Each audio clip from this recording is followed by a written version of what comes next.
and feared in their own time.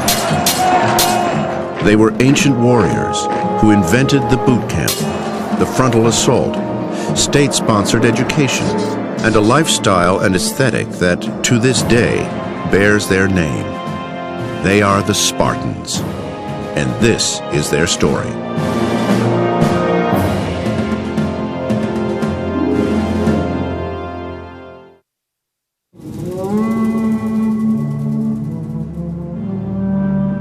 (480 BC), a narrow mountain pass at Thermopylae, roughly 85 miles northwest of Athens, Greece. It was the time and the place that would forever crystallize the essence of Sparta, in a single event that future generations will turn to again and again as a turning point in history. What transpired at Thermopylae has been burned in the memory of Western civilization. Thermopylae was actually a myth enacted in real life. Shakespeare himself could not have concocted more of a classic story. A phalanx of 7,000 Greek warriors advanced on an invading Persian army of several 100,000. The Greeks were horribly outnumbered, but they pressed on, confident that the 300 men in the front lines could lead them to victory, simply because they were 300 men from Sparta. A Spartan soldier taken by himself is as good as any other soldier. But you put them together and you've got an army that is better than any army in the world. Just the sight of the Spartan army's signature lambda emblazoned on a wall of shields was often enough to secure victory. There was nothing else like it in the world. It was the premier warrior culture of all time in civilized society. The pitifully outnumbered Greeks miraculously held off the Persian onslaught through 2 days of gruesome combat. Finally, the Spartan king, Leonidas, realized that defeat was inevitable. He ordered thousands of remaining Greek soldiers to run for their lives. But all 300 Spartans stood their ground and fought to the last man, because they were Spartans. The stand at Thermopylae galvanized Greek morale. It also bloodied the Persians and said to the Persians, "Don't mess with us." The Spartans' stand at Thermopylae became a classic example of losing the battle, but winning the war. Thermopylae has remained in history as a code word almost, for the concept of giving one's life, even in defiance of death. These soldiers were willing to fight a losing battle in defense of their virtue and their country. They became the greatest fighting force the world has ever known. It took a unique society to produce such men, men who fought so methodically in the face of impending death. The Spartans exemplify something that's a very important part of human nature, a drive for purity, a drive for order, a drive for harmony, a drive that gives us the courage not to fear death, and a drive that makes us fight for an ideal such as freedom at any cost. While today we think of Athens as the birthplace of Western civilization and the high-water mark of Greek culture, it was Sparta that many Golden Age Greeks admired most.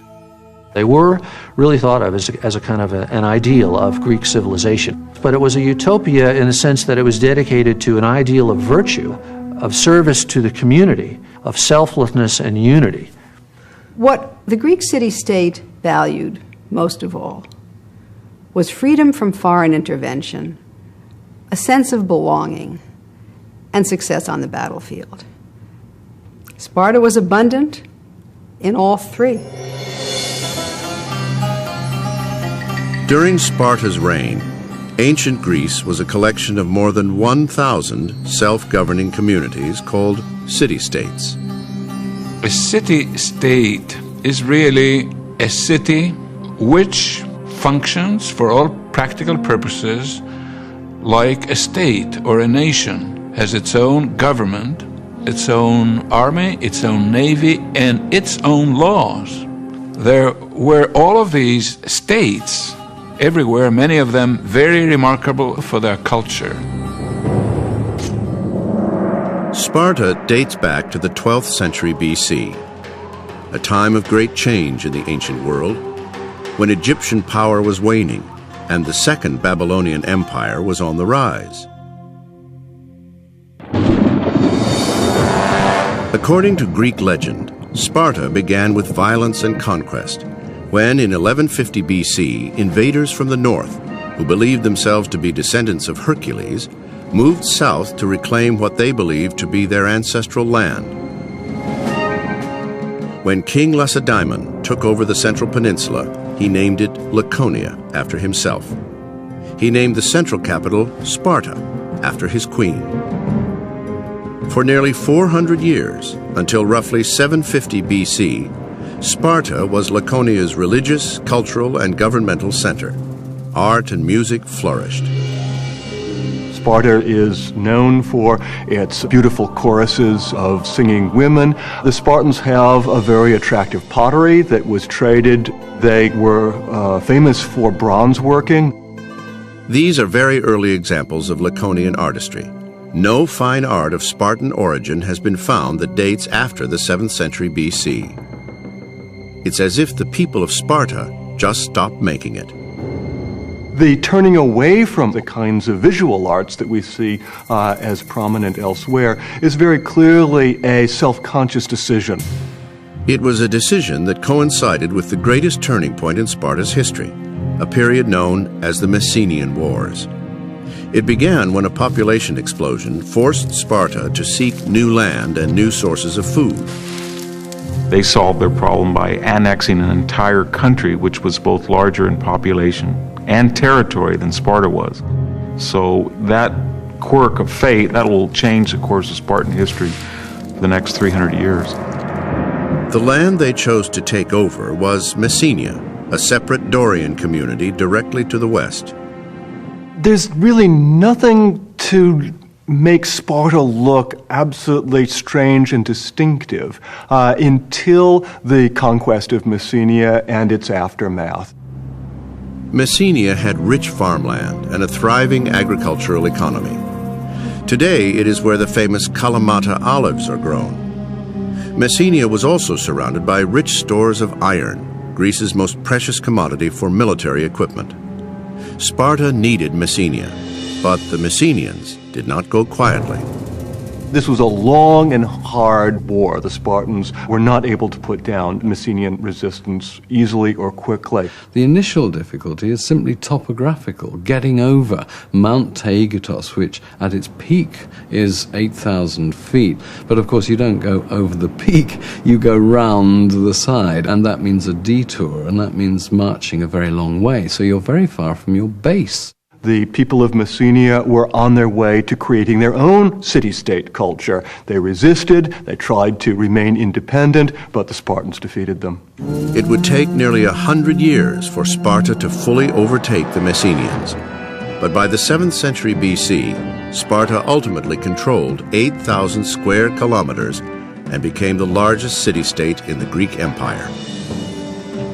The Messenians were forced to work the land as agricultural serfs called helots. Helotage is a kind of tenant farming. A helot has a farm to which he must dedicate a certain part of every year's produce to a Spartan master.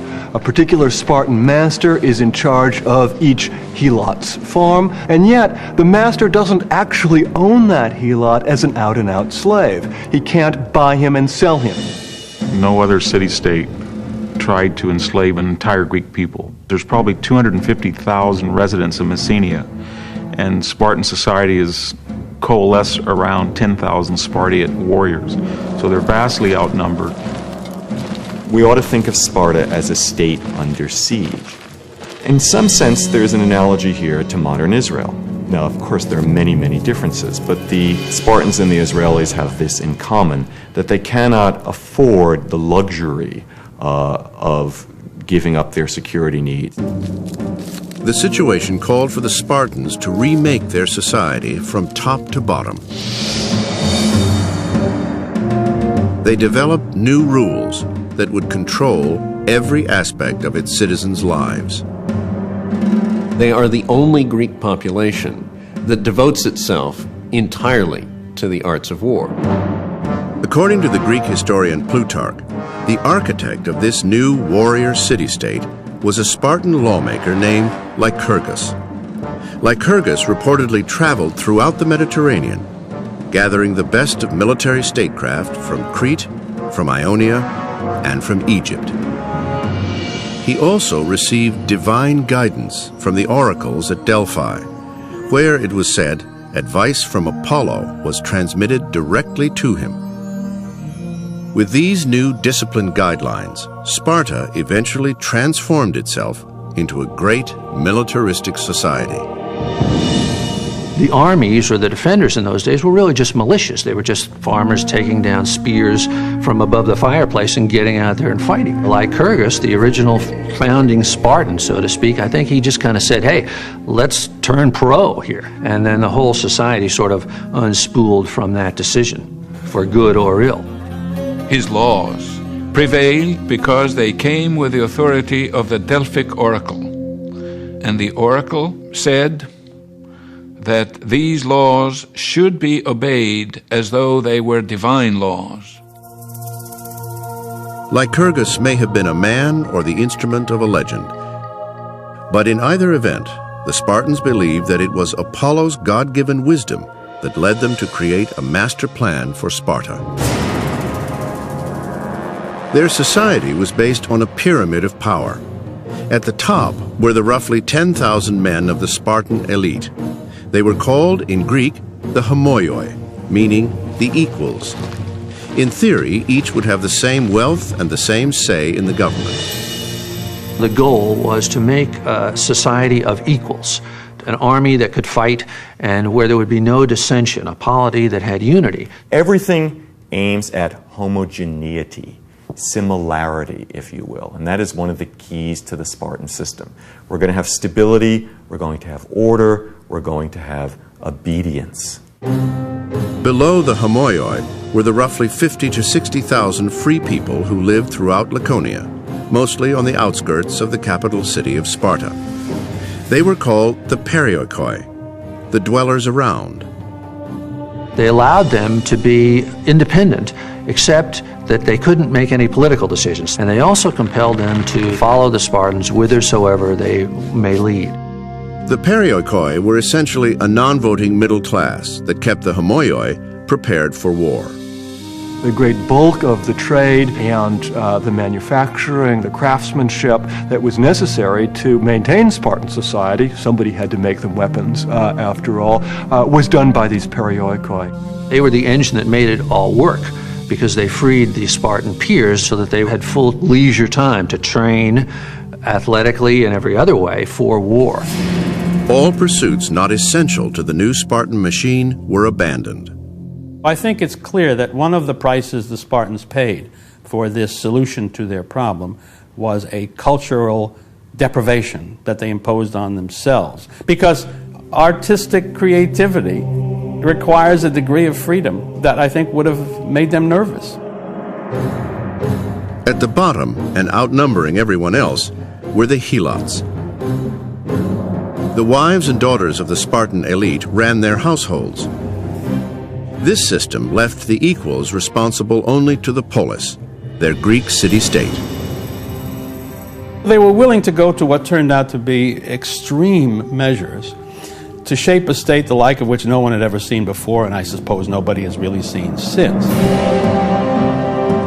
In the decades to come, Sparta would devise a new system of government that would control every citizen from cradle to grave.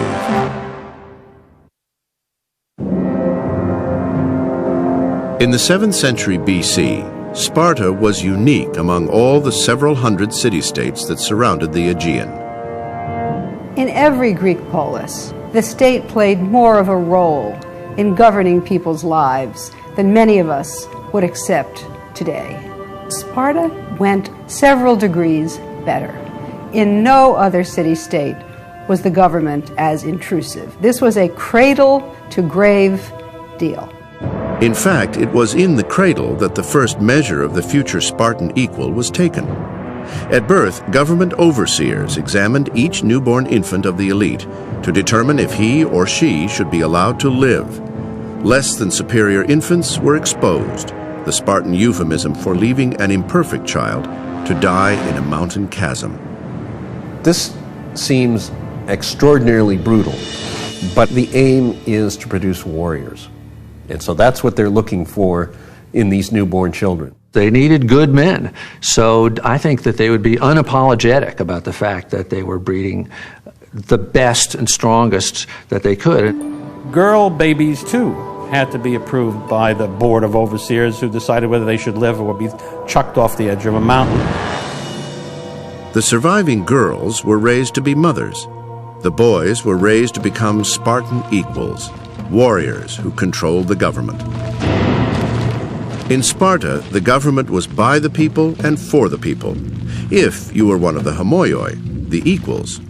Everyone else, the periokoi and the helots, were non-citizens. The Spartans were uniquely successful in devising a unique system, let's say peculiar to them, that lasted for very many years, in fact so long that Machiavelli and others took it as a model. At the top of the Spartan government was a hereditary monarchy with a strange twist. The crucial starting point, which seems to be the most ancient part of their constitution, is they didn't have one king, they had two kings. Now, this is really weird. Most Greek cities had a memory of a time when they had a king. And many Greek cities maintained a kind of religious official who sometimes kept the name the king. The Spartans, however, had two kings, and they had real authority in society. Certainly real authority to lead the armies, profound religious authority. The reason for this is they serve as checks and balances on each other. They prevent any one man from becoming too powerful. The dual monarchy and 28 Spartiates over the age of 60 created a council of elders known as the Gerousia. The Gerousia set policy and served as the supreme criminal court. Sparta was in some way a gerontocratic society. Old people ruled, and there were certain positions open only to old people. And one reason for that was if you survive to be old in a Spartan environment, you must be pretty damn tough. Below the Gerousia was the Assembly of Citizens, which was made up of all Spartan equals over the age of 30, and was the least powerful branch of the Spartan government. The Spartan assembly is not about deliberation. It is about, as it were, taking orders from people who have already decided the proper way for the society to go forward. The assembly is going to say, rah, rah, let's do it, when somebody proposes a policy. Floating above it all was a board of 5 men called ephors, who ran the military, oversaw the educational system, and had considerable veto power over everyone, potentially even the kings. Their power was kept in check, however, by limiting their terms to 1 year and making them accountable to the assembly for their actions. Those who serve as ephors or in other offices, at the end of their year in office, automatically go on trial. It's as if every president of the United States were impeached and put on trial at the end of his 4 years or 8 years in office and had to answer charges. The goal of the Constitution was really to avoid allowing anyone or even any single institutional place in the society to become all-powerful. And I think that seems to have worked pretty well. How could you get anything done with all of these people standing in the way? Well, the whole system was invented not to get anything done. Its purpose was not to change, to stop change. It did a terrific job of that. In fact, for close to 400 years, Sparta had the most stable government in the history of ancient Greece. Yet it was anything but a democracy. freedom of the citizen is a core element of democracy, the freedom to speak out, the freedom to vote your conscience, and freedom of speech was not characteristic of Spartan society. The Spartans had no conviction that freedom was even a good idea. Freedom was simply not in the package of virtues that a Spartan was taught to respect. Job one for the Spartan government was to keep control of the Helots. They knew the Helots hated them, and as one Athenian who knew the Spartans very well once reported that the Helots would gladly eat the Spartans raw. So every year, the first item of business on the Spartan government's agenda was to declare war on the Helots. And that was just sort of a formal way of saying any Spartan peer can kill any Helot anytime he wants. Thucydides tells a chilling story about how the Spartans gave out the word that any Helot who thought he had done the best service for Sparta in the war should come forward to be freed. And some 2,000 came forward. And the Spartans put garlands around their heads to indicate their freedom. They marched them up to the temple, and they were never seen again. In addition to maintaining a continuous formal war on the Helots, the government's main priority was legislating every aspect of life in Laconia. They would do the same things every day. They would roughly marry in the same age period. They would dress alike. They would talk alike. They would act alike. To ensure equality, the government created a system in which, in principle, no Spartan could be wealthier than any other Spartan.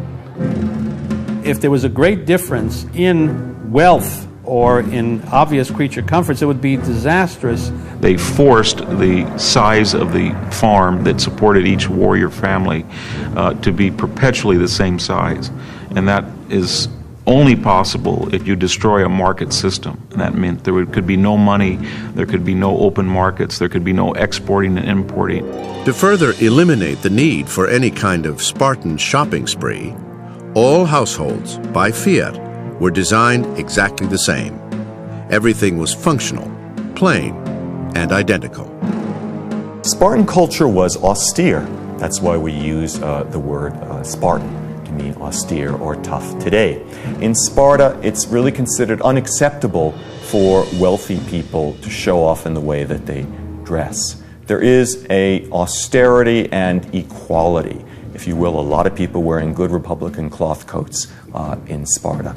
Or if you think about the movement to have uniforms in our schools today, it's a similar sort of idea that clothes should not show inequality.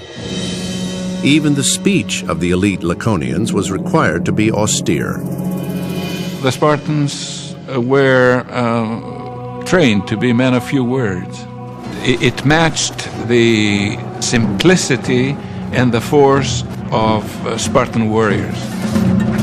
Laconic speech is good for making snap decisions on the battlefield, but it's not good for sitting back and thinking about the big picture. And that's one of the big problems that the Spartans have. To keep this system in place, Sparta's stand on foreign policy was equally laconic. Don't mix with strangers. They didn't want anybody learning too much about Sparta, and furthermore, they didn't want Spartans learning too much about the rest of the world. They wanted to preserve their customs. They wanted to preserve their nationality. And really, one doesn't preserve that by mingling with others. Basically, they never left home. And on those occasions when groups of Spartans had to be away, connected with some military thing, for some period of time, they almost always misbehaved and went crazy because they simply didn't have any way of coping with that. If all of these controls sound impossibly intrusive, they were. But government control over society was an accepted part of life in ancient Greece. When the Greeks spoke about politics, they didn't only refer to a narrow constitution, a political arrangement. They thought that a regime was about the social arrangement, the cultural arrangement, the entire way of life. And we see this built into the Spartan system. The primary means of indoctrinating Spartans into this new society would be an educational system that prepared 7-year-olds to become killing machines. The success of Sparta depended on a tightly controlled society. Over a 100-year period during the 7th century BC, Sparta invented and perfected the world's first system of social engineering. Control by the state began at birth. Inferior children were killed.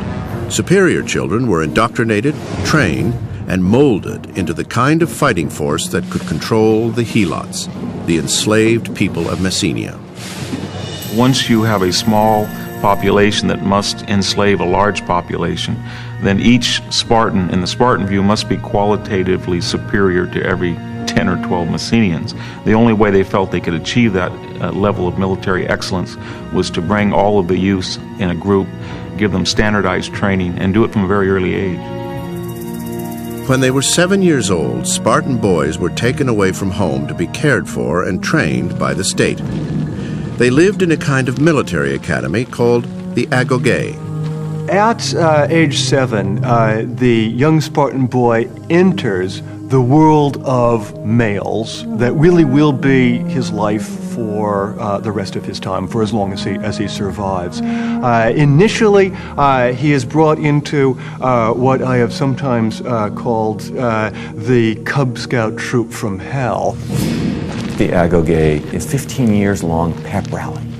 The Spartans are being prepared to go into battle.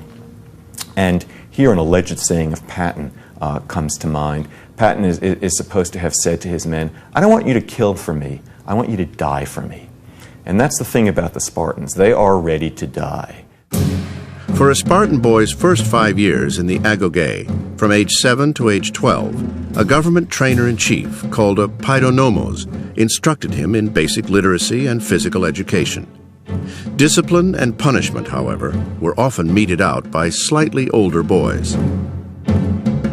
The way to think about it is as if the toughest kids from your junior high school were put in charge of you when you just entered first grade. It is, I think, a system that, in a sense, uses the potential cruelty of children towards one another in order to try to teach this Spartan kid, from the very earliest age, that he has to absolutely obey every order that he is given from anyone who is a superior. It is a terrifying sort of vision. The main lesson in the Agogé from day one was to toughen the boys for the hard life that lay ahead of them. The Spartan training system was clearly meant to test for weakness and to cull out weakness. And throughout his life, a Spartan warrior had to worry about being watched by his fellow Spartans. They were constantly watching him for weakness, watching to see if he is really up to speed. Again and again, the rule in the Agogé is, can you take it? How tough are you? Are you tough enough to be a Spartan male? This is a tough love system, and is more tough than love. Spartan girls also received training, but at home. She was trained from childhood to be tough, to be physically fit at any rate, to be presumably to some extent self-reliant.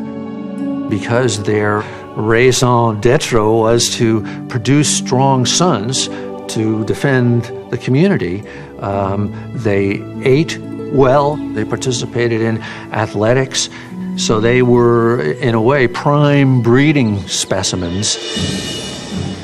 At age 12, Spartan boys entered the second level of Agogé training, and conditions got much worse. Each boy was issued a single cloth cloak.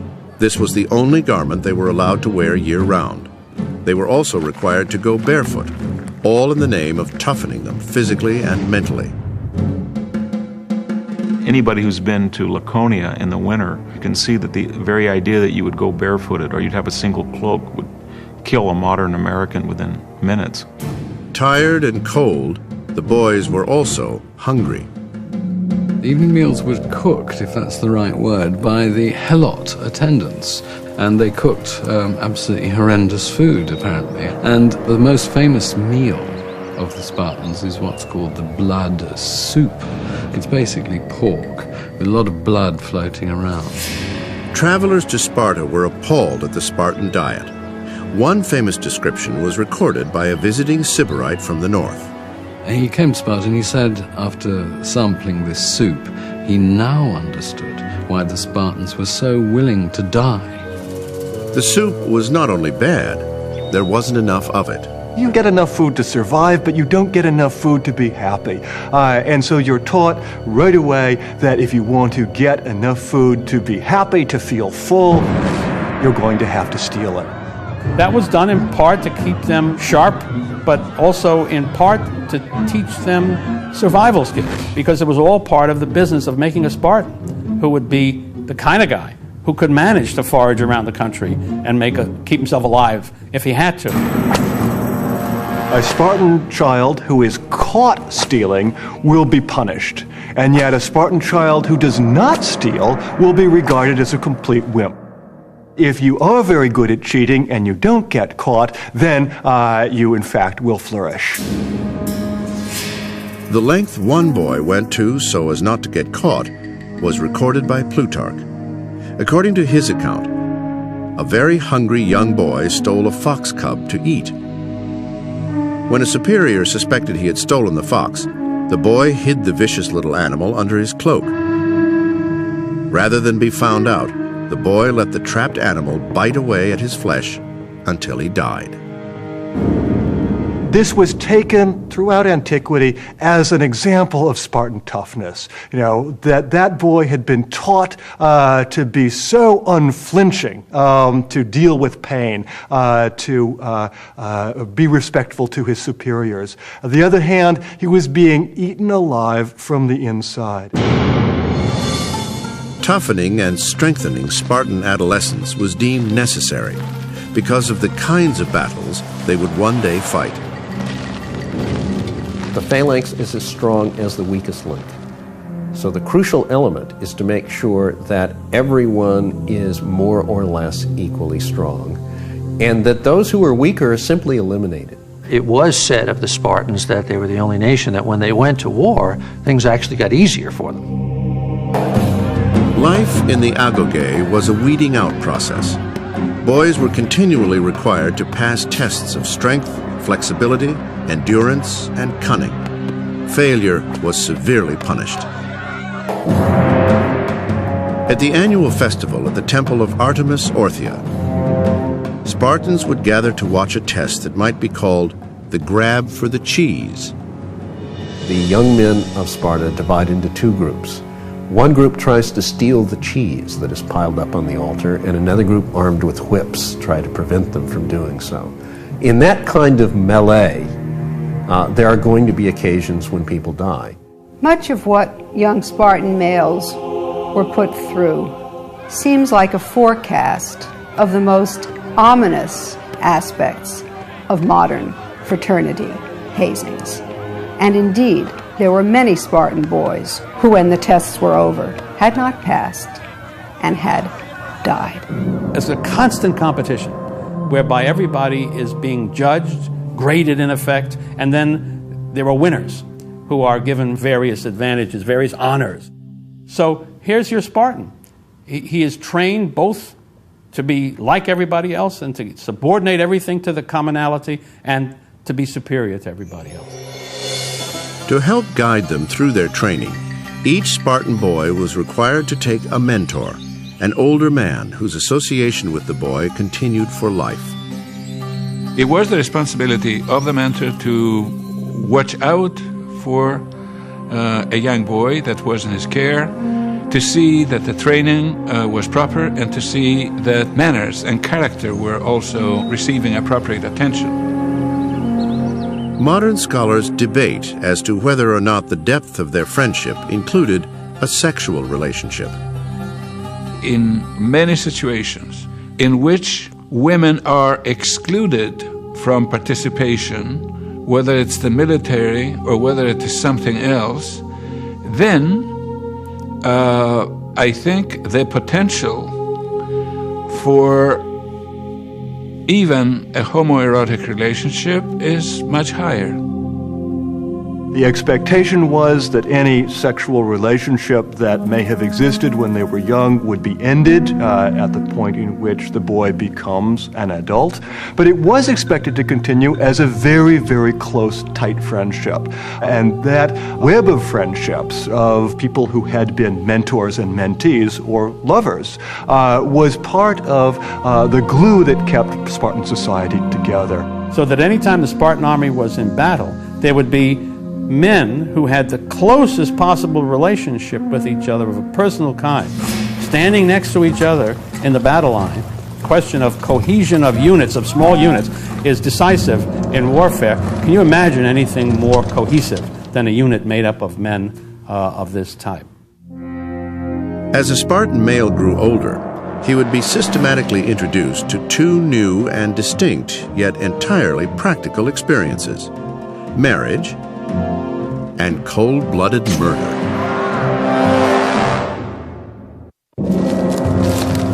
Sparta's legacy is that they not only created the idea of military discipline, but that they also perfected it through a social structure and a training program that began at age 7. By 20, most Spartan males graduated from the one system and entered another, one that would remain part of their lives until death. But before they could graduate, Spartan boys were put to one final test. The most promising students were selected to join the Crypteia, a secret security force dedicated to disposing of helots for any reason.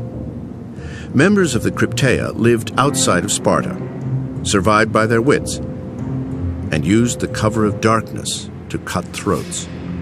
The Crypteia could be regarded as a readaptation of a manhood ritual. We know of many societies where, in order to prove that you're ready to be a man, you have to achieve some particularly exceptional feat. But the Spartan version involves killing the enemy within.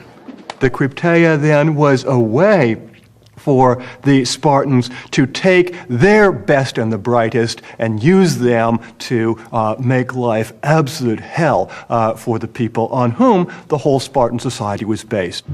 If you were a particularly handsome helot, if you were a helot who was known for agricultural innovations, if you were a helot who was thought to be in any way exceptional, you had to live in constant fear that the Crypteia would find out about how you stood out and made sure that you got dead.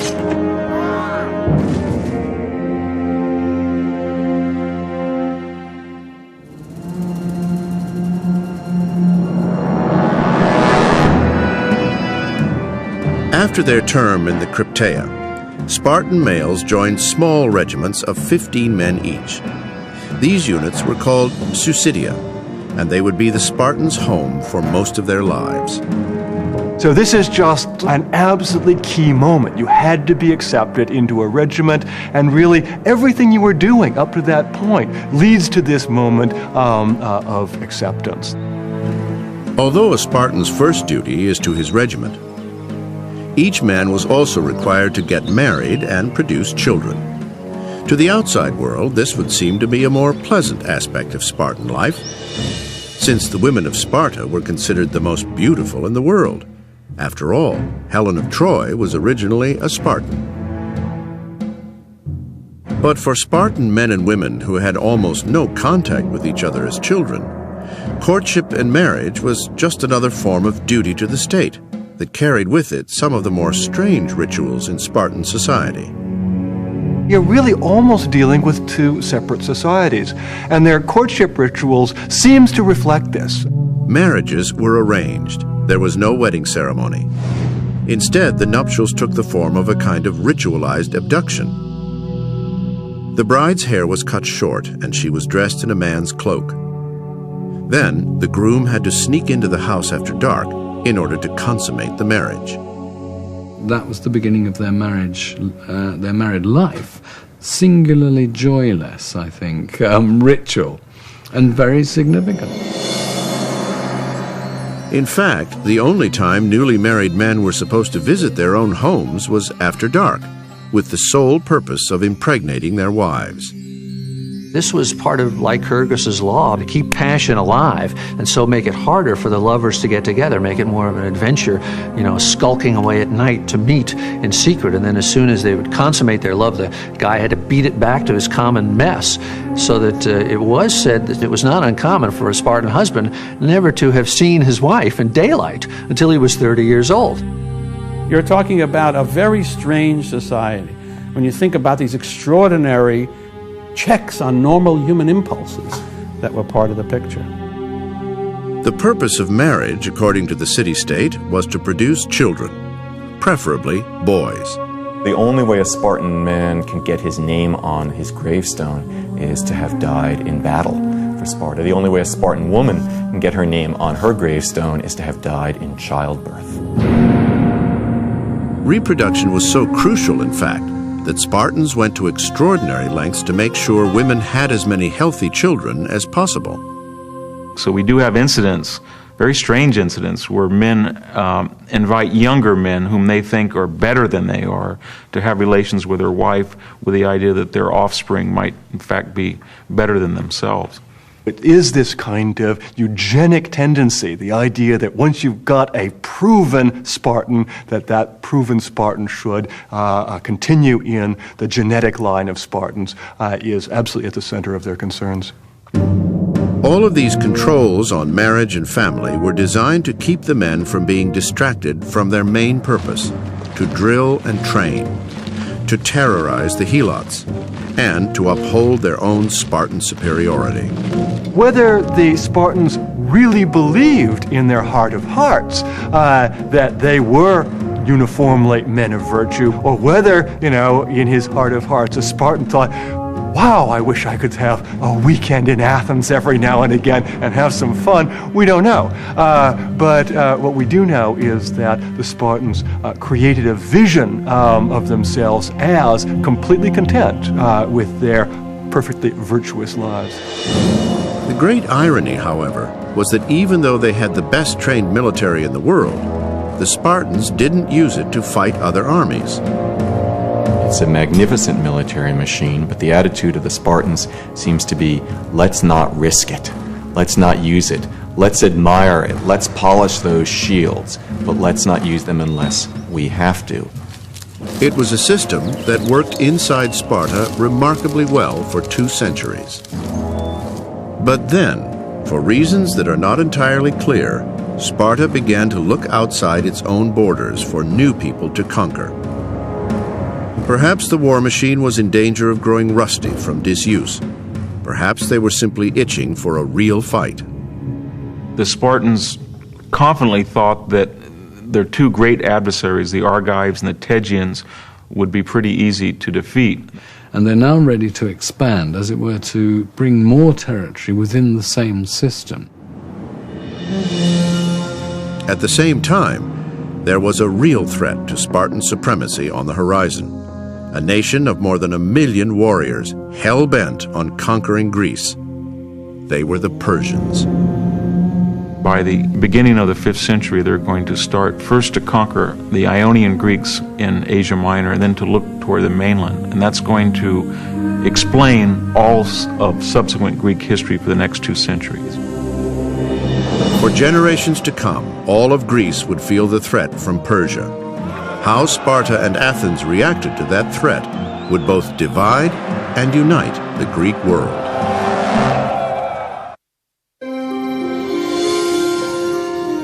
At the end of the 7th century BC, Greece was a loose confederation of more than 1,000 fiercely independent city-states, each with its own character and reputation. Athens was the largest, with a sophisticated cultural life, great architecture, and an impressive navy.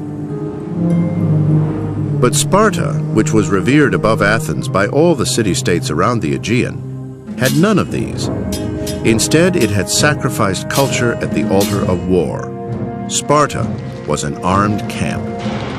And that would mean that the educational system is going to be focused more on military affairs. There's going to be a creation of a secret police.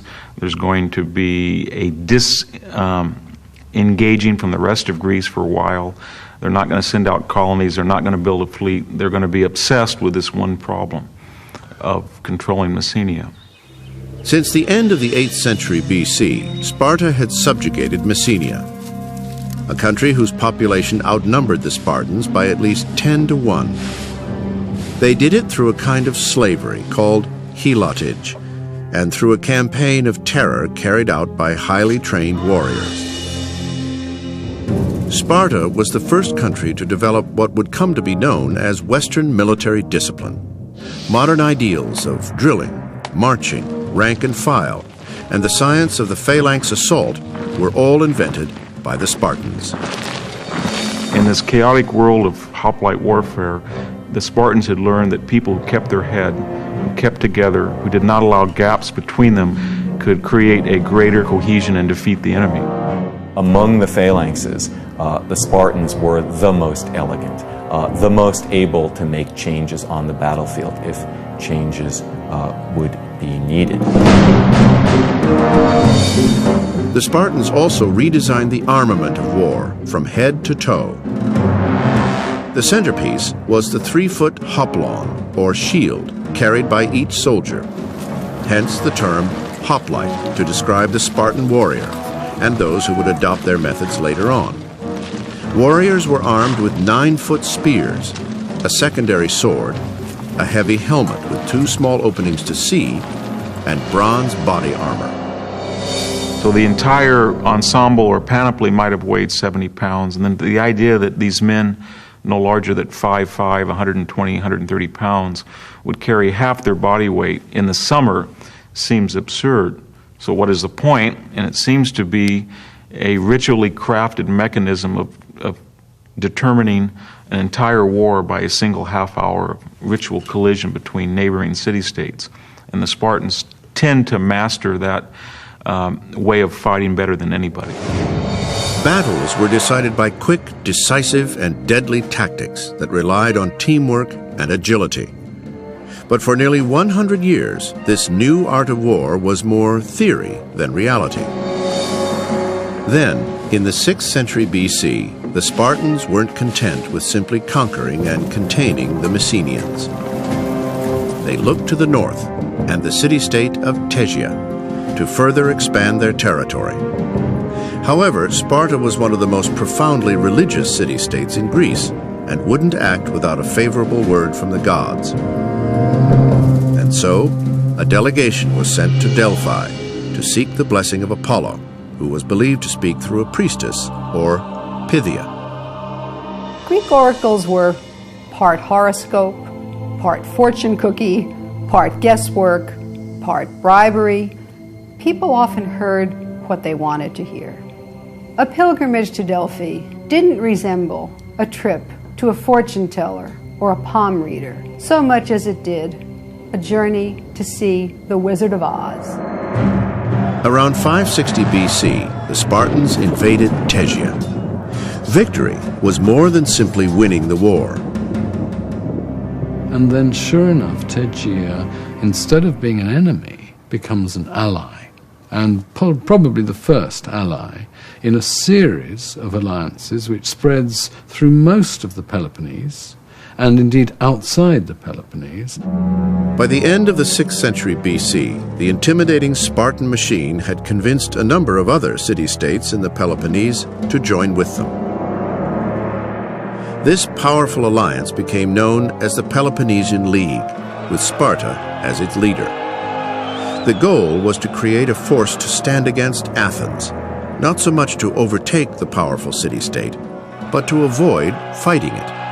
It's a simple rule that if you have decisive military superiority and the reputation for decisive military superiority, you can actually avoid the struggles. That's the Spartan policy. They very rarely fight, because every time they fight, they know there is a risk that they'll lose. But an ominous threat from the east would force Sparta out of its insular world. Persia, under Darius I, commanded the largest empire the ancient world had ever known.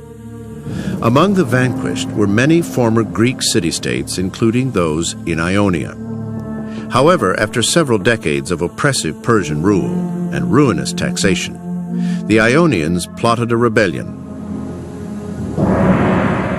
In 499 BC, they sent a delegation to meet with Sparta's king Cleomenes. Cleomenes refused to assist the Ionians, a decision that set in motion a series of events that changed the course of history.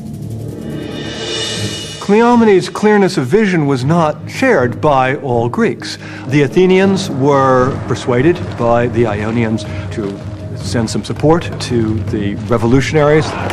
Despite the help of Athens, Darius I's powerful empire defeated the Ionians, and Athenian support of the rebels would not be forgotten by the Persians. And having crushed that revolt, they begin to think very seriously about this upstarts in the West who had dared to interfere in what was, by their standards, an internal Persian matter. Meanwhile, Cleomenes embarked on a merciless mission of annexing neighboring city-states to strengthen and expand the Peloponnesian League. The most heinous allegation against him was that when he was attacking Argos, he lures as many, it said, as 6,000 Argive hoplites into a sacred grove. He then orders helots, note, helots, not Spartans, to set light to a sacred grove, which then torches all those 6,000 Argives to death, for which he was put on trial when he came back into Sparta. The charges were serious, and even the king wasn't exempt from Spartan law. Cleomenes faced the possibility of exile. What was unacceptable was that this was another Greek city, a sacred grove, and the deception was therefore somehow sacrilegious. Nevertheless, he survived. He lived to fight another day, but he went on under a cloud. In an effort to prevent his own exile, Cleomenes needed to eliminate the forces within the government that were against him. This meant eliminating his competition, that is, the other king of Sparta, Demaratus. To do this, Cleomenes bribed the oracle at Delphi to declare King Demaratus an illegitimate king. Demaratus was immediately deposed and sent into exile. But Cleomenes' treachery was quickly exposed, and he too ended up in exile. When Cleomenes eventually returned, he died a gruesome death by his own hand. And the most extreme version is that he committed suicide by slicing himself from the feet upwards until he reached the vital organs. Cleomenes, who would forever after be known as Cleomenes the Mad, was replaced by King Leonidas, a man who would take the Spartans where they had never gone before, into an ancient world war of epic proportions. At the dawn of the 5th century BC, an invisible line divided Greek city-states into two distinct groups, those that sided with Sparta and those that stood with Athens.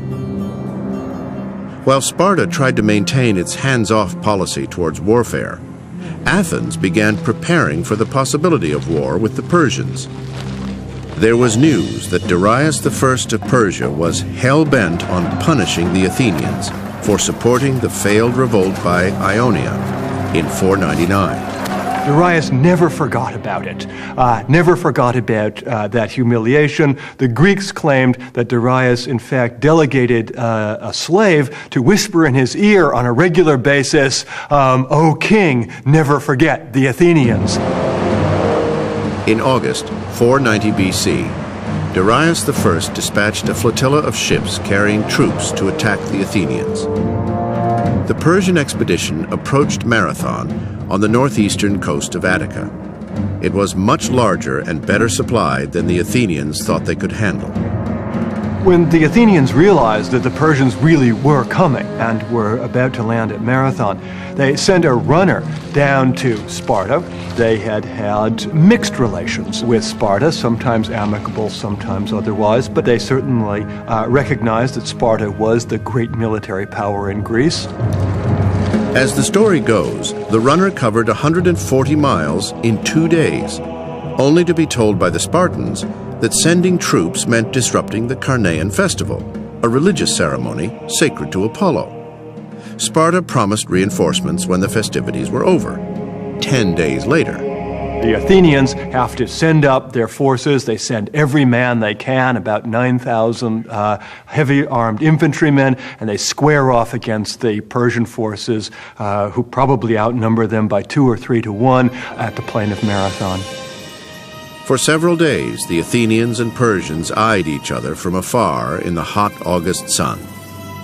Finally, with Spartan reinforcements nowhere in sight, Athenian general Miltiades ordered a surprise attack on the enemy. The Persians are cut to ribbons.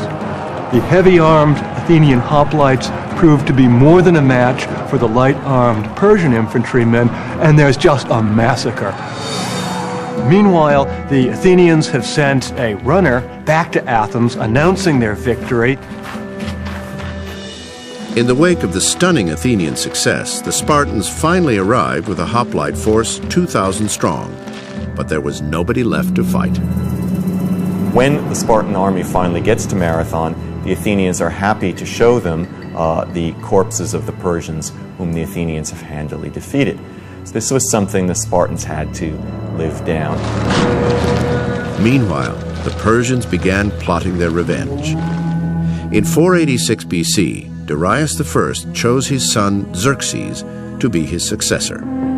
Xerxes carefully planned a new and far more elaborate invasion of Greece, a plan that would take years to put into place. By 481, 480, it's pretty clear that Xerxes has been mobilizing for a period of 4 years, an enormous force, perhaps as many as 250,000 men in his fleet and his land army, to come down into Greece proper. And so the Spartans, Athenians, and a small contingent of city-states met to plan a counterattack. They argued over strategy before finally yielding to Spartan Admiral Eurybiades to command both ground and naval forces. It was a challenge he accepted on behalf of all Greece. One, the Spartans are very arrogant. They say, by God, if these wimpy Athenians could defeat the Persians at Marathon, then just imagine what we, Spartans, can do. Two, the more sophisticated Spartans would say, I'm not all that afraid of the Persians, because although there are a lot of Persians, they are not particularly good infantry fighters, and we're the world's best infantry fighters. By the spring of 480 BC, the stage was set. On the Persian side, 46 regional contingents under 30 generals were assembled for the invasion of Greece. They were led by Xerxes, known to both friend and foe as the Great King. The massive force numbered between 200,000 and 300,000 warriors. Xerxes' armies will consume millions of gallons of fresh water daily. It will consume millions of pounds of wheat, fodder, meat. At sea, approximately 750 warships called triremes were flanked by several hundred supply ships. The vast Persian navy moved in tandem with the ground forces. It was a war machine of unprecedented might, requiring masterful planning and execution at every turn. The interdependence of the Persian army, the land army, and the Persian navy is really important in thinking about these wars. The army had to stay linked up with the navy because the navy guaranteed the safety of the supply ships. The Greeks, accustomed to battles involving a few thousand men at most, would soon face an inexhaustible flood of enemy troops. After much debate about what to do, they decided to take a stand at Thermopylae, a scenic spot known as the Hot Gates because of bubbling sulfurous springs nearby. Thermopylae was the gateway to the south. In 480 BC, the pass at Thermopylae was barely 50 feet wide, a spot where Xerxes' enormous advantage in numbers could be neutralized. I think this was one of those times that the moment was comprehended, that people realized that they had to make a stand, and that if they had not made a stand, The problem would not be that the Persians would just cross this one particular pass, but rather that morale among the Greeks would just sink into the lowest point and they would lose the war. If the Greeks can hold them at Thermopylae, then in some ways the Persian army will eat itself out of its own home. It's like some great monster that continually has to be fed. The Spartans were led by King Leonidas, a veteran of many campaigns during his 11-year reign. But to win this war, he would be called upon to make the ultimate sacrifice. The oracle at Delphi had said that either the king of Persia would conquer Sparta or a Spartan king must die. Leonidas was well aware of this oracle. He was also, I think, aware that if the Greeks were going to put up effective resistance to the Persians after Thermopylae, there had to be a glorious moment. There had to be something to make your heart swell. With fire in his belly, Leonidas handpicked his men for what was surely a suicide mission. When Leonidas goes to Thermopylae, he takes with him a royal bodyguard of 300 men. In this particular case, however, the royal bodyguard is specially selected. It is not only selected with regard to the merit of the individuals, it is also selected with regard to the fact that each individual leaves a son behind. I think that the Spartans knew, and Leonidas knew absolutely, that they were going there to die. That was what they'd been trained for their entire lives. I think they recognized the psychological value of that for the rest of Greece that had been left behind, that they were enacting a kind of a play to inspire the rest of Greece. To die for one's country, for the Spartans, was the highest form of honor. In August 480 BC, the mighty Persian juggernaut lumbered to a halt across the sun-baked plain. It was an awesome spectacle of power and might. The Persian army, led by King Xerxes, was immense, at least 200,000 strong. The Greeks countered with just over 7,000 troops, including 300 of Sparta's finest hoplite warriors. Why the Spartans committed so few troops is at the core of the Spartan psyche. Could they have done better by sending a full force? They claimed that they were intending to, but a religious festival prevented them from sending more than the advance guard. Cynics will say they had no intention of risking a full force because they knew that they were going to lose. They needed a demonstration. They needed some spectacular event, so sacrificing 300 would be absolutely the perfect solution. The Spartans, under the command of King Leonidas, were prepared to fight to the death.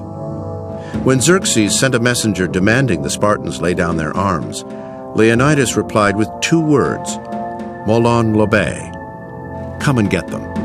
No greater contrast between the two armies, no greater contrast between the two societies to have Xerxes up on a throne, having his secretaries take notes, while you have Leonidas right out in front of his men. The mission of King Leonidas was daunting: to stall the Persians long enough for Greek generals to muster their forces at the Isthmus of Corinth. They needed time to mount a full-scale counterattack. If the vast weight of the Persian army was allowed to roll freely southward, central Greece would fall, with the Peloponnese sure to follow. So the Greek idea at Thermopylae is quite brilliant. It's to force a stalemate and to create logistical problems for this kind of unwieldy army. When the Greeks arrive at Thermopylae, they rebuild the wall that had been across the pass there. But the notion is that by rotation, they will send out units, Greek units, which will fight in the very constricted area immediately in front of the wall. The Persians won't be able to bring forward their full force because of the constricted terrain immediately in front of the wall. Meanwhile, the people of Delphi consulted the oracle, which advised them to pray to the winds, for they will be good allies to Greece. No sooner had they received this counsel than a violent storm erupted. The formidable Persian navy was strung out along the harborless Magnesian coast, where more than 200 ships were destroyed. Xerxes was furious at the unexpected loss. and bewildered by the meager challenge to his mighty army at Thermopylae. The great king ordered an advance scout to take the full measure of his opponent. When he sees the Spartans, rather than crying or offering to surrender or offering to negotiate, they're actually grooming themselves, combing their hair, putting oil on, shining their weapons. And the idea is that they're looking forward to this battle with zest rather than terror. And so the horsemen just stood there in amazement, and they couldn't believe that these few small people were going to be trying to defend the pass. Demaratus, the exiled Spartan king who had fled to Persia more than a decade before, was promptly summoned for counsel. King Xerxes demanded to know, how tough are these guys? And if we brought one of them here into the court, could he kill 10 of us? And Demaratus told him, no, man for man, they're not much better than anyone else. But in a group, he said, you will find, in a cohesive unit that's going to defend this pass, you'll find they're worth many times their numbers. The message from Demaratus was clear. Do not underestimate the Spartan warriors. Fighting was in their blood. It was a way of life. And now the scene was set. With both Greek and Persian forces prepared for battle, what would happen next would decide the future of democracy.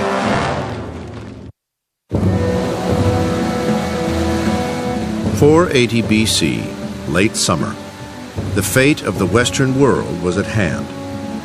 At the narrow mountain pass of Thermopylae, battle lines were drawn between Persia and Greece. 300 Spartans and 7,000 Greek allies dug in, prepared to fight a Persian army at least 200,000 strong. For the Spartans, it appeared to be a suicide mission, but they had to slow down the Persians long enough for Greece to assemble a counterattack.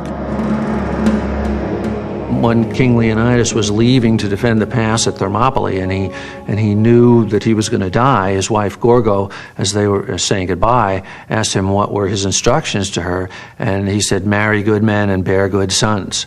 And that's the thing about the Spartans. They are ready to die. They are prepared to die. They think of death in battle for their state as truly a glorious thing. And so, in the name of honor and glory, the Spartan soldiers stood defiant and serene, even ready to take on the huge Persian force an advance scout had warned them about.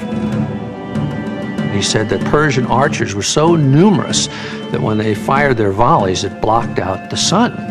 So the one Spartan, Dionyscus, said, good, then we'll have our battle in the shade. On August 18th, 480 BC, 4 days after arriving at the hot gates of Thermopylae, the two sides readied for battle. The Persians' overwhelming numbers provided them with all the confidence any army could want. But the bronze and crimson Spartan phalanx stood unintimidated and ready to fight. Typically we hear of a formation 8 ranks deep. The reason for having only 8 is the first 2-3 ranks actually fight, because you've got very long spears. Therefore, one function of the guys behind is simply to push the ones ahead into fighting.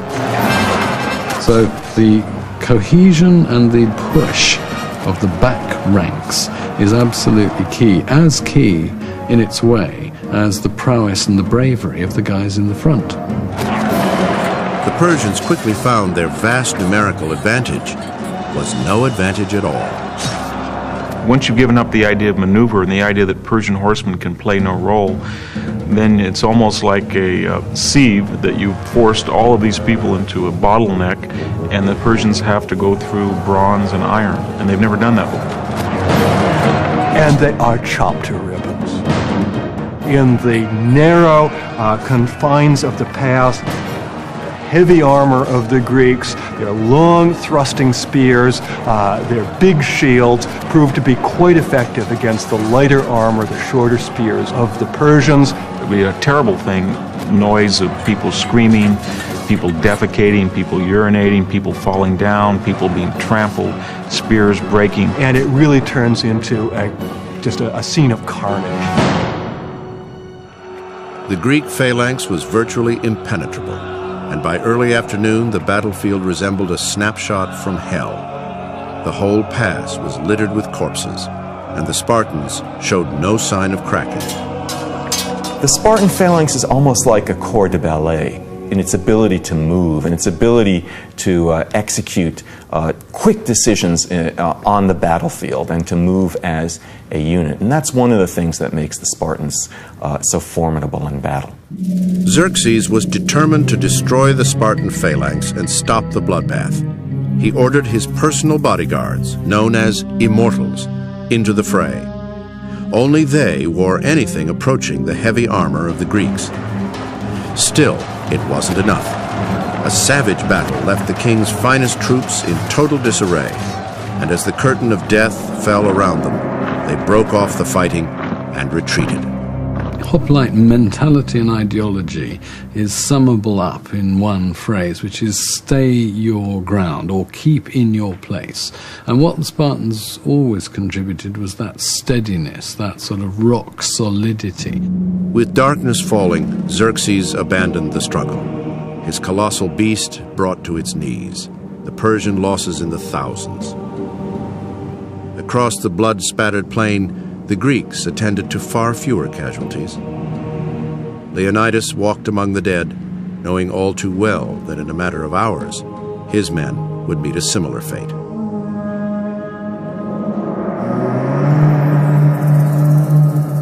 Dawn broke cool and clear on the morning of August 19th, 480 BC. King Xerxes of Persia, still reeling from massive losses on day one at Thermopylae, mounted his second assault on the Greeks. This time, he formed a special brigade, men reputed to be of outstanding bravery and daring. He promised them rich rewards to storm the narrow pass and threatened them with execution if they broke ranks and fled. The Persian king just stays at it. I mean, this is bulldozer tactics. He figures you just keep on sending your men forward, and eventually you'll wear down these Greeks. But once again, the crack Persian force was no match for the Greeks and the elite band of Spartan warriors. As the battle raged on through a second bloody day, it became another large-scale massacre. Slain and wounded Persians were piled high in front of the Greek line, the pungent smell of death everywhere. The Greeks are taking some casualties, but the Persians are taking massive casualties. And it's simply too demoralizing to let this go indefinitely. From his gold throne high on a hill, Xerxes watched his finest troops suffer savage losses. The king was forced to call off another ill-fated attack. After all, the Persian king can probably take 50-to-1 casualties and not really feel it. But on the other hand, if he has to take 50-to-1 casualties, and this goes on for weeks on end, there's going to be a tremendous morale problem in his army. So he needs some other way to win this thing. It was at this crucial point that a Greek named Ephialtes, in exchange for a generous reward, agreed to betray his countrymen by guiding the Persians through a hidden pass over Mount Kalidromos. In Greek, the name Ephialtes has become an ordinary word for all time to mean nightmare. This is the Greek word for nightmare. The path that Ephialtes laid out would allow Persia's downtrodden soldiers to outflank the Greeks, a tactic Xerxes believed would finally bring them down. The elite Persian immortals climbed steadily all night, and at dawn the crackling of dried leaves announced their arrival on the other side. The hot gates had become a death trap for the Spartans. Steep cliffs and the ocean on one side, the mountains on the other, with Persian soldiers amassed front and now rear. And at this point, Leonidas takes stock of the situation. He's commander-in-chief in this battle zone, and he orders the bulk of the Greeks at Thermopylae to retreat. The Spartans will all stay there with him. To a man, the Spartans stay there. After the pass is turned, then we get the great Day 3, one of the most memorable days in Greek history. Battered and wounded, the proud Spartan warriors donned their heavy armor one last time. As they prepared to die, King Leonidas delivered his final words. Now, eat a good breakfast, men, for we'll all be sharing dinner in hell. He decides not ever to surrender, but to fight absolutely to the last man. As the sun rose above the hills, the Spartans and their few remaining allies were under attack from front and rear. Still, they fought on valiantly, flinging themselves with furious desperation into the bloody field of battle. When King Leonidas suffered a fatal wound, the Spartans fought savagely for possession of the corpse and succeeded in dragging it away. Finally, around noon on August 20th, 480 BC, the Spartans made their last desperate stand. We're told that their weapons are finally broken, they're discarded, their shields are broken, their armor is rent, and finally they're using their teeth, their hands, and fighting with fists against tens of thousands of Persians who finally surround them on a hill and do not want to waste any more of their manpower and bury them in a sea of arrows.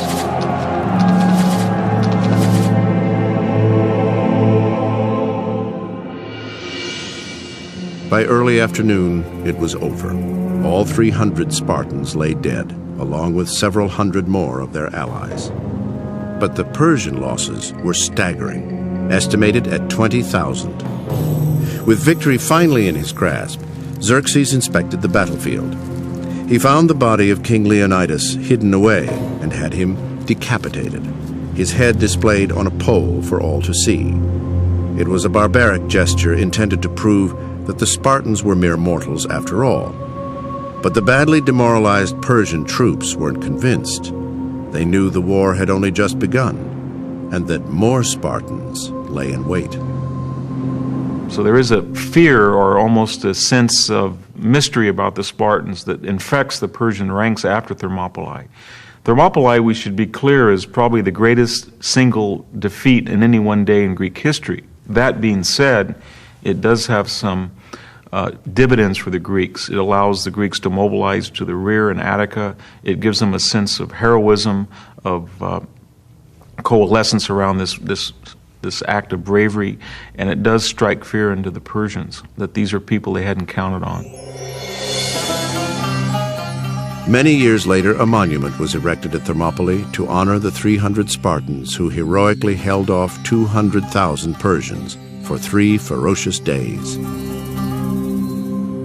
Here, on an unadorned stone, was engraved a classically simple epitaph. Go tell the Spartans, stranger passing by, that here, obedient to their laws, we lie. It stresses the point that this had to be done, no matter what private perceptions and private thoughts were. The laws of Sparta dictated for Spartans to be there at this time. In the one sense, it was something the Spartans needed. They needed a Spartan Battle of Marathon. They needed a time in which they could show that Spartan virtue was absolutely outstanding. Even if they didn't win, they had won the moral victory because they died to the last man.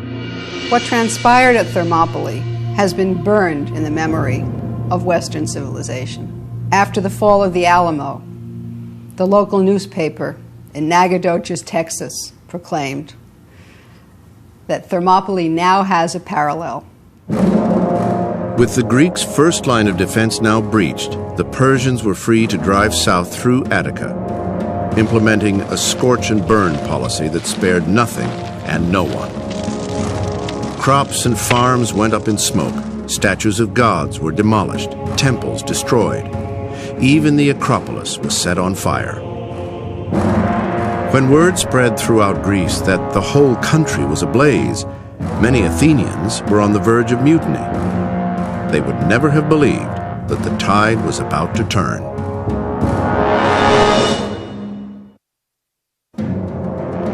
In the last decades of the 5th century BC, all of the forces in Greece were briefly united against a single enemy, the seemingly invincible force of the more than 200,000 strong Persian army.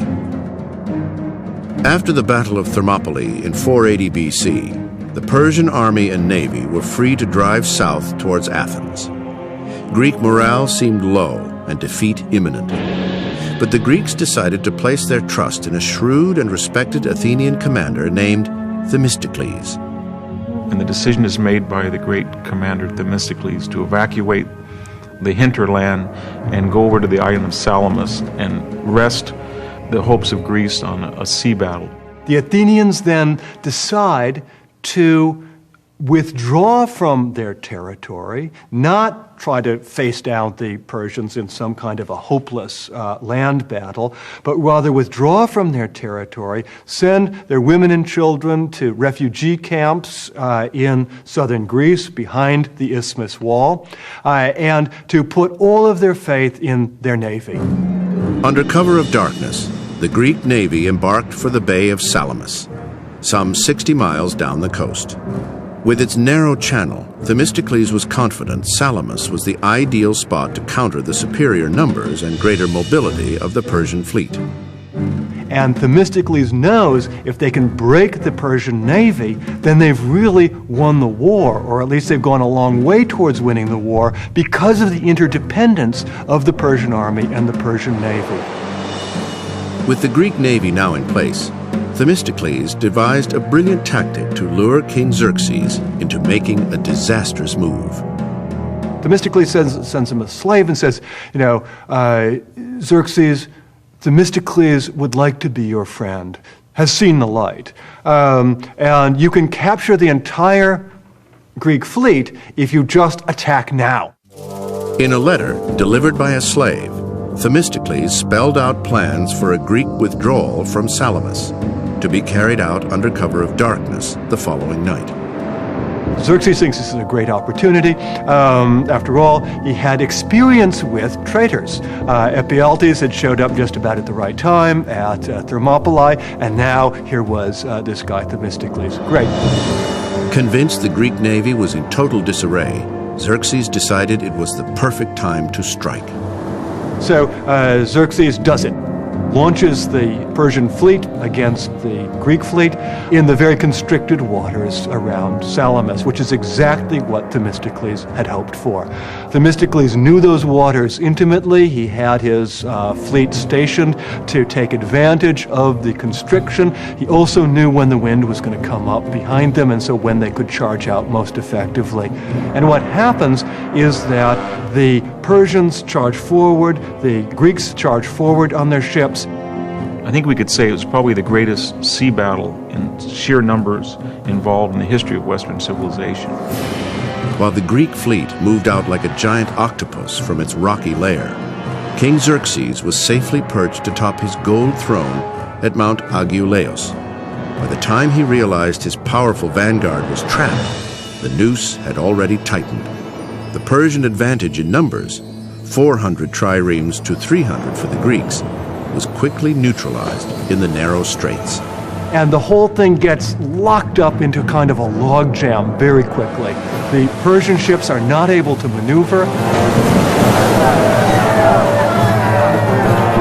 So once you could just turn the battle into ramming and make some incursions inside the Persian fleet, then drowning would be your greatest ally. The Greek ships have posted Marines on them, hoplites, who then jump from ship to ship, doing great massacre. It was probably the single largest casualty rate of any sea battle in history. There may have been 60,000 Persians that drowned right off the coast of Attica. It's a great disaster for the Persians. It's an out-and-out victory for the Greeks. The water was thick with bodies and wreckage. The Persians lost 200 warships, the Greeks just 40. Xerxes was angry and humiliated. The result of the Battle of Salamis is that Xerxes and the bulk of his army has to evacuate Greece. He simply can't keep a grand army in Greece unless he can be absolutely sure of being able to resupply it with loss of control at sea, with loss of dominance on the waves. He is at risk, and the bulk of his army then is evacuated. But Xerxes' cousin, General Mardonius, was personally chosen to carry on the war in Greece.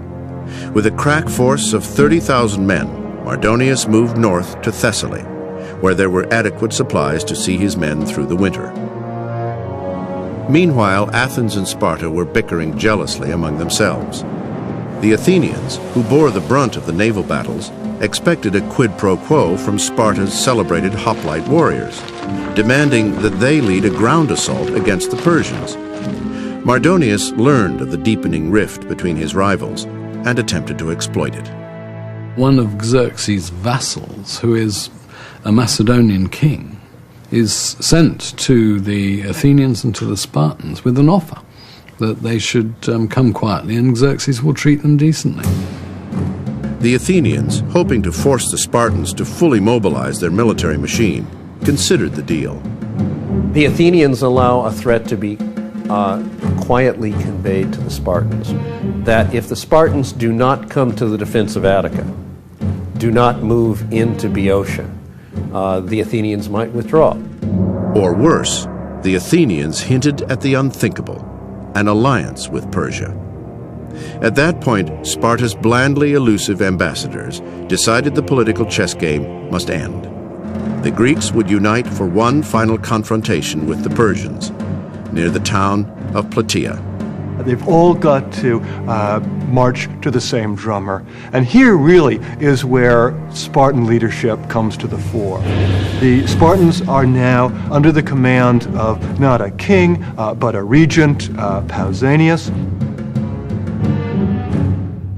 By the summer of 479 BC, the Persian forces had swelled to more than 50,000. To the south, Sparta mobilized 5,000 of its finest warriors, while Athens contributed an additional 8,000 troops. Then the Spartans armed 35,000 Messenian helots, offering them freedom in exchange for bravery on the battlefield. Pausanias seems to have a lot of really raw organizational capacity. He's got a lot of military sense. He's got, perhaps though more important than that, a sense of how diplomatically to keep together this large, diverse, internally conflicted Greek force. It's not clear that anybody other than a Spartan could have pulled that off at this point. For 11 days, the rival commanders held fast to their respective positions on the plain of Plataea. Mardonius and the Persian cavalry to the north, Pausanias and the Greek infantry to the south. Finally, at the crack of dawn the next morning, the Persians broke the deadlock with a thundering assault. The Persian cavalry is able to inflict really severe initial damage on the Greek forces. The Greeks were forced to redeploy their troops. Although the 5,000 Spartan hoplites comprised only 10% of the Allied force, their discipline, heavy body armor, and thrusting spears made them an overpowering presence. I think once the Persians decide to fight an infantry battle on the plain of Plataea, there's not much that Mardonius or the Persian high command can do, because ultimately it's going to be a question of men with wicker and linen trying to charge ranks of serried spears. And there's no army in the world that can do that other than the Spartan army. As the ferocious battle intensified, the heavily armed Spartans turned the battlefield into a river of blood. The Persians were butchered like cattle. The Spartans were the heart of the Greek success at the Battle of Plataea. This was a hoplite battle, and the Spartans had the strongest Greek hoplite army. They were playing to their strengths. So if Salamis is the signature victory of the Athenians, the victory at sea, Plataea is the signature victory of the Spartans, the victory on land. The end finally came when Persian general Mardonius was killed. His guardsmen fled for their lives, while the few Persian soldiers still standing scattered to the four winds. Greek losses were minimal, around 1,000. However, the Persian troops, once 50,000 strong, were decisively defeated. As a fighting force, they were no longer a threat, ending forever King Xerxes' dream of conquering the West.